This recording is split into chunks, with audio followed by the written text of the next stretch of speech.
James chapter 5 verse 16, he was a man of prayer. താൻ ആഹാബിനോട് പറയുകയാണ്, സ്തോത്രം, ഹല്ലേലൂയ, വരണ്ട് കിടക്കുകയാണ്, മഴ പെയ്തിട്ടില്ല 3 വർഷക്കാലം, പക്ഷെ താൻ വാക്ക് പ്രവാചക ശബ്ദം കൊണ്ടുവരികയാണ്, സ്തോത്രം, ഹല്ലേലൂയ. ആഹാബേ, നിന്റെ രഥം പൂട്ടിപ്പോയിക്കോ, ഞാൻ പെരുമഴയുടെ വലിയ മുഴക്കം. ഭാരതത്തിന്റെ അവസ്ഥകളെ മാറ്റിമറിക്കുന്ന ദൈവത്തിന്റെ ആത്മാവിന്റെ പെരുമഴയുടെ ഒരു ശബ്ദം നാം കേട്ടുറങ്ങുകയാണ്. ഹല്ലേലൂയ.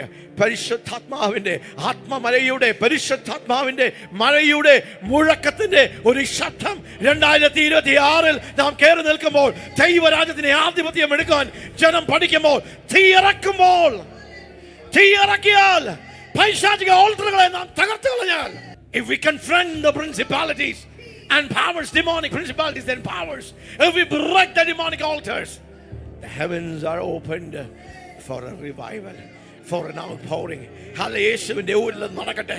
ഹല്ലേലൂയ. 2026 hallelujah, hallelujah. ഇവിടെ പിശാച് പൊക്കിയിരിക്കുന്ന എല്ലാ പൈശാചിക ഓൾട്ടറുകൾ ദൈവത്തിന്റെ ജനം ഒരുമിച്ച് നിന്ന് ഹല്ലേലൂയ പ്രാർത്ഥന എന്ന ആയുധം ഉപയോഗിച്ച്, prayer is a mighty weapon in the hands of the believer. ഒരു വിശ്വാസിയുടെ കയ്യിൽ, ഒരു ദൈവപുത്രന്റെയും പുത്രിയുടെയും കയ്യിൽ പ്രാർത്ഥന എന്ന് പറയുമ്പോൾ സാധാരണ പ്രാർത്ഥനകളല്ല. ഹല്ലേലൂയ. പ്രസവ വേദന കിട്ടിയ, ആ പ്രസവ നോവ് കിട്ടിയ ഒരു വ്യക്തി പ്രാർത്ഥിക്കുന്ന പോലെ ഏലിയാവ് പ്രാർത്ഥനയുടെ ആഴങ്ങളിലേക്ക് പോകുക.